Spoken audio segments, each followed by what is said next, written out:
भेटणार होतात. काल सीएम ला भेटून महापालिका आले, महापालिकेत आलाय ना. एक एक रुपया करून आम्ही घर घेतलो. लोग बोल रहे हैं, काम कर रहे हैं. जब टूट ही जाएगा तो काम करके क्या फायदा है. राजकारणाकडे यांच्याकडे पोहोचणार, कुणाकडे पोहोचणार. मैं हॉस्पिटल को लेके जाने का आदमी को फिट पेशेंट है. उनसे विनती करने को आए हैं कि हमारे लिए आगे बढ़ के कुछ करो.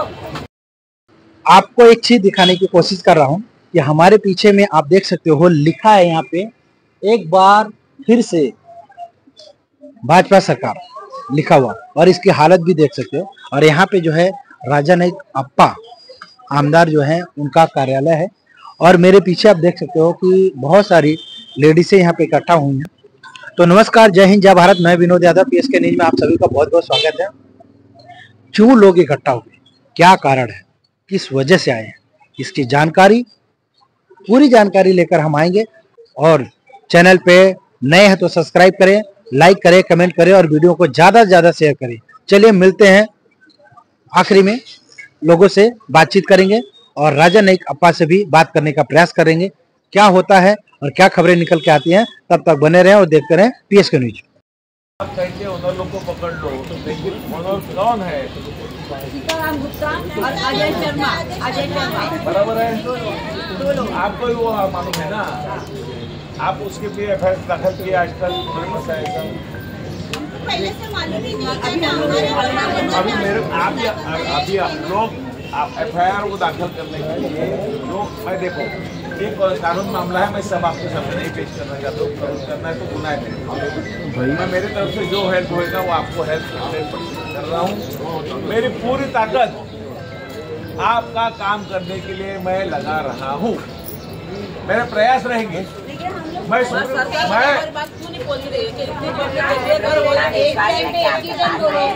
शांती से रहो.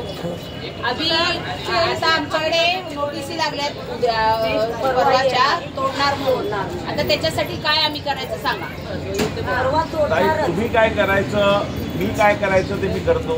तुम्ही काय करायचं तर मी आता कोर्टामध्ये खाली करो. मी तुमच्या बाजूने कोर्टामध्ये लढाईची सगळी तयारी करतो. ते ग्राउंड सगळं ते तयार करतो. मी आहे, कैलास पाटील आहेत, बाकी सगळ्या लोकांना महापालिकेला आपण सांगितलं की बाबा बिल्डिंगपेक्षा बाकी ते प्रयत्न करा.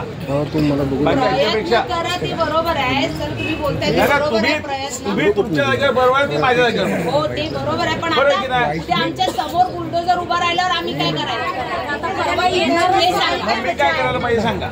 आता आम्ही तुम्ही थांबवू शकता. तुमच्या हातात एवढी ही आहे की तुम्ही त्याला थांबवू शकता. एक काम करा, की बाबा तुम्ही कुठला वकील करा, त्याला विचारा राजानाइकच्या हातात थांबवायचं आहे का विचार. सीएम ला भेटणार होतात. काल सीएम ला भेटून चर्चा करणार होतात. त्याचं काय झालं. हे सगळं लेटर महापालिकेला आलाय ना. महापालिका आले, महापालिकेत आलाय ना. महापालिकेत आलाय ना. आले तर काय थोडा आहे ना. बाहेर काढा.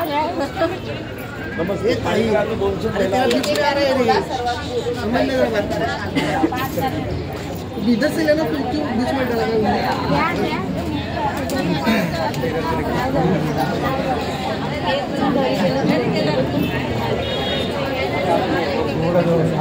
मागणं काय तुमच्या आता? बाकी तुम्हाला तोडायचं आहे तोडा. आम्हाला त्याच्याशी घेणं देणार नाही, पण आम्हाला आमचं घराच्या बदली घर द्या. बस आम्ही आता रस्त्यावर आलोय. आणि लगेच 2 दिवसात बोलल्यावर माणूस कसं काय सोय करणार. आम्ही काय करायचं त्याच्यानी. आता परवा कोणीतरी आमच्या मदतीला या तुम्ही. आम्ही एक एक रुपया करून आम्ही घर घेतलो. आम्हाला घरच्या बदली घर पाहिजेच. आता इथे कधीपर्यंत बसणार आहात तुम्ही? आम्ही रात्रीपर्यंत 12 वाजू दे पण बसणार. आम्ही हलणार नाही हलणार. आम्ही इथनं 12 दिवस आमच्याकडे आहे. आम्ही एक दिवसात काय करणार सांगा. उद्या येऊन ती बुलडोजर समोर राहिलं, थावी कुठे जायचं. आमच्या लहान लहान मुलं आहेत सर. आम्ही मुलांना कसं उभा करायचा मी रोडावर. लहान लहान मुलं किती 12 वाजेपर्यंत उभं राहणार का रात्रभर सांगा. आम्ही कसा तरी रात्र गुजारू. रात्री झोपलो नाही आम्ही घरात. आता परवा दिवशी येणारच आहेत ते लोक. आम्ही काय करायचं सांगा. कोणीतरी आमच्या मदतीला या तुम्ही. आम्हाला एवढाच रिक्वेस्ट आहे तुम्हाला रिक्वेस्ट करू आम्ही. आमच्या मदतीला या. साथ ही बिल्डिंग तोड़ेंगे, बाद में कोई बिल्डिंग को हाथ नहीं लगाएंगे। बोले अभी पूरा मैदान होगा, हम लोग किधर जाएंगे? एक नाथ चुनने क्या कर रहे हैं? क्या उनके घर को रोड पे लाने के लिए उनको खुशी है क्या? हम लोग कोई तो मदद करो, खड़े रहो हमारे लिए कि हम लोग रोज उठे छुटे इधर बैठते हैं। आम्हाला लाडकी बहिणीचं आम्हाला योजना नको आहे, आम्हाला नको आहे लाडकी बहिणीचं योजना नको आहे, आम्हाला घर पाहिजे, आमचं घर बदली घर द्या। 1-1 रुपया करून आम्ही घर घेतलं, घरचं घर काम करते, भांडे घासून आम्ही घर घेतलं। आम्ही फुकटचं घरात नाही, फुकटचं जागेवर नाही आम्ही। आम्हाला परवा दिवशी तोडायला येणार आहे, आमचं मदतीला कोणीतरी या तुम्ही, आमचं एवढंच रिक्वेस्ट आहे। लहान लहान मुलं येते आमच्याकडं, आमची लहान मुलं रात्रभर काही मुलं थांबणार का रस्त्यावर? आम्ही थांबू शकतो, पण मुलांना घेऊन आम्ही कसं काढणार दिवस? आम्ही कसं काढणार सांगा तुम्ही? आमच्या मदतीला कोणीतरी या, आम्हाला घरच्या बदली घर द्या। महानगरपालिकेला उभा करा तुम्ही,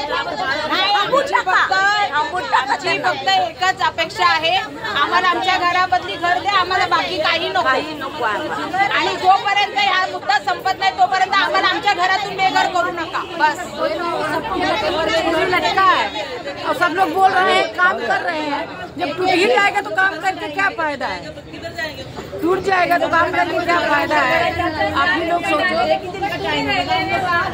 आता एका दिवसात आम्ही इकडे राजकारणाकडे यांच्याकडे पोहोचणार, कुणाकडे पोहोचणार की आम्ही आमची तयारी करणार, आम्ही घर सांभाळणार आमचं की सामान सांभाळणार, आम्ही जायचं कुठे जाऊ, काय काय करायचं, आम्ही किती जण येतो, घरातले सगळं घरात टाकून तसंच इकडे तिकडे नाचतोय। पोरांच्या आता परीक्षा चालू आहेत, त्यांना घेऊन कुठे नाचणार? त्यांचं नुकसान करणार का? एक घराला 4-4 पोलीस पाऊस सोडले, ती एक घराला 4-4 पोलीस पाऊस काय करणार आम्ही? पण आम्ही पोलीस ओढून काढणार, आम्हाला घरच्या बाहेर काढणार। पुलिस नहीं है और उन लोग के लिए पुलिस है। पब्लिक का भी तो अच्छा पुलिस तो करना चाहिए। पब्लिक नहीं है, वो आदमी नहीं है, जानवर है। लेडीज तर किंमतच करत नाही ती पोलीस, ओढून बाहेर काढतात। पुलिस भी तो पब्लिक ही है ना, उनकी माँ बहन तो है कहीं।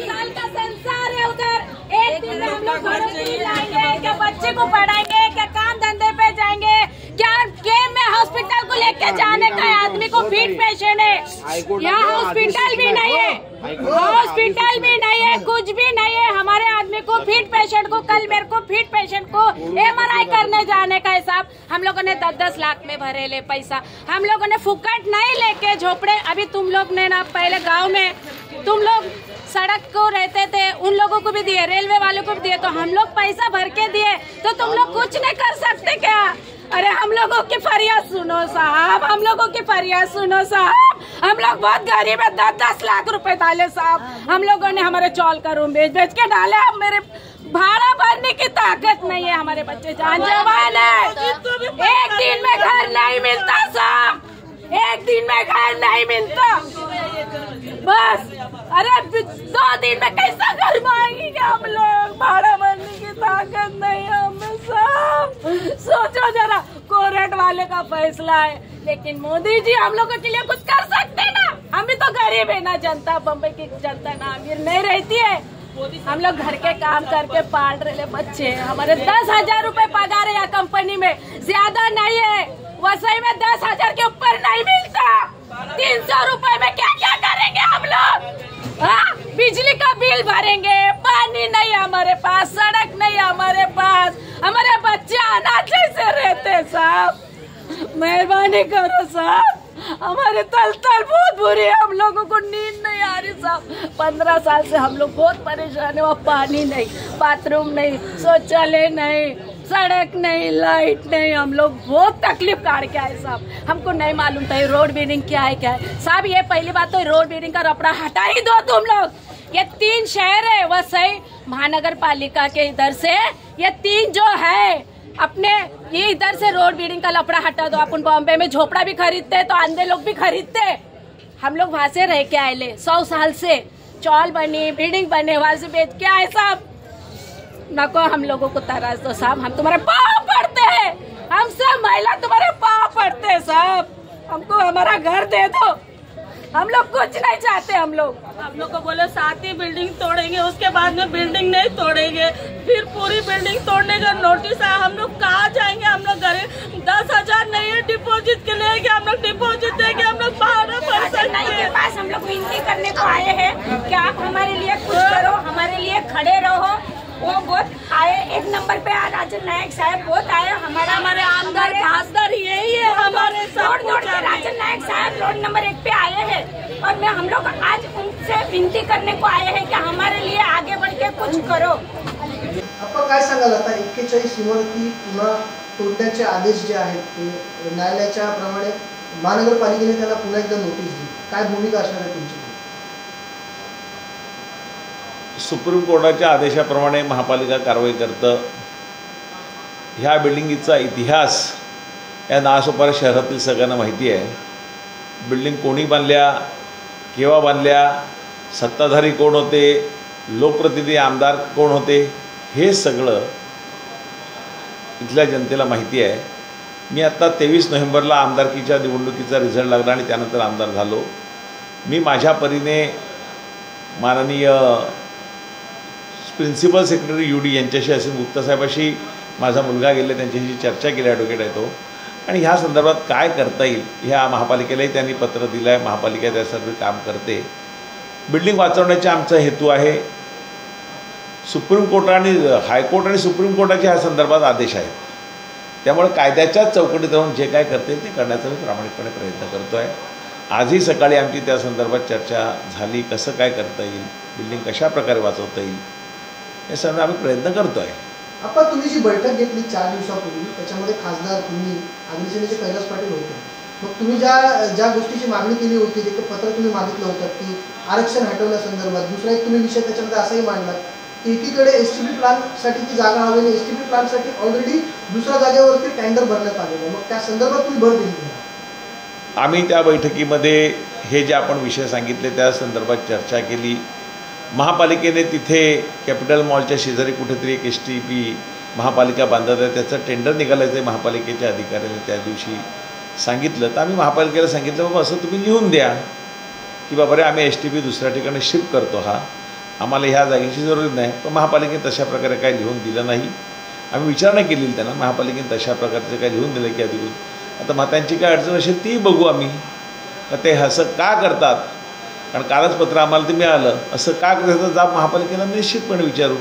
एका बाजूला तुम्ही जर असं सांगता की STP आम्ही दुसऱ्या ठिकाणी करतो आहे, शिफ्ट करतो आहे, आणि आता आम्हाला तसं लिहून देत नाही आहेत की आम्हाला जागा ही नको आहे, STP इथे दुसरं करणार नाहीत, एकाच बाजूला 2 STP होणार नाहीत, आणि तिथे निवासी भाग असल्यामुळे डम्पिंग ग्राउंडही तिथे होणार नाही आहे, डम्पिंग ग्राउंडसाठी दुसरी जागा नवीन प्लान पण येतो तिथे करा, अशी आमची मागणी होती।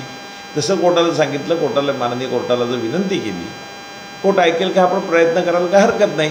आम्ही आता दुसऱ्या पद्धतीने सगळ्या प्रकारे प्रयत्न आता करतो आहोत। वकील आमचे त्या संदर्भात प्रयत्न करतात, कैलास पाटील आमचे नेते आहेत, तेही या संदर्भात प्रयत्न करत आहेत। बघू यश येईल असं आमची वाटतं आम्हाला। पहिल्या अधिवेशनात तुम्ही हा प्रश्न विधानसभेत मांडला, UDने रिपोर्ट सुद्धा महानगरपालिकेला दिले, परंतु महानगरपालिकेची या सगळ्या गोष्टीमध्ये कुठेच भूमिका दिसत नाही। या उलट महानगरपालिका अगोदरपासूनच गेल्या 3 वर्षापासूनच ह्या इमारती तोडाव्या यासाठीच आग्रही दिसते। महापालिकेचं काय करावं हे आयुक्तांनी ते ठरवतात, आम्ही त्यांच्याकडून माहिती घेऊ नजीकच्या काळामध्ये, आणि येणाऱ्या अधिवेशनातही आहेच। एक लोकप्रतिनिधी म्हणून तिथे मला काय विचारता येईल का, या संदर्भात काय करता येईल का, सगळ्याची मी तपासणी करतो आहे, आणि जे मला करता येईल, माझाही आनंद, मला प्रचंड दुःख होते त्या बिल्डिंग लोक रस्त्यावर येणार, त्याचं त्या गरीब लोकांचा काय दोष, बांधणारा बिल्डर पैसे घेऊन पळून गेला, बांधून गेला, आणि आता टांगती तलवार त्यांच्या डोक्यावर रोज आहे, आणि नालासोपारामध्ये मला वाटतं कितीतरी %, 30%, 40%, 50% अगदी बोललो तरी काय चुकीचं होणार नाही, अशा प्रकारे अवैध निर्माण सगळ्याच ठिकाणी झालेलं आहे, आणि मोठ्या प्रमाणात मला वाटतं 872 काय जे आरक्षित प्लॉट आहेत निर्णय करण्यासाठी रिझर्वेशन TP1 प्लॉट, त्याच्यापैकी मोठ्या प्रमाणात आरक्षित झालं आहे। मग अशा सगळ्याच तोडणार का बिल्डिंग, सगळ्याच लोकांना रस्त्यावर आणणार का? महापालिकेने हे बांधून ज्यांच्या काळात झालं, ज्यांनी यांना संरक्षण दिलं, खरं म्हणजे कोर्टाने त्यांनाही आम्ही त्यांच्याविरुद्धही कायदेशीर कारवाईची मागणी करूच, पोलीस स्टेशनला गुन्हे दाखल करू की बांधलं त्यांना संरक्षण कोणी दिलं, ह्या संदर्भात आम्ही काय करता येईल ते बघू.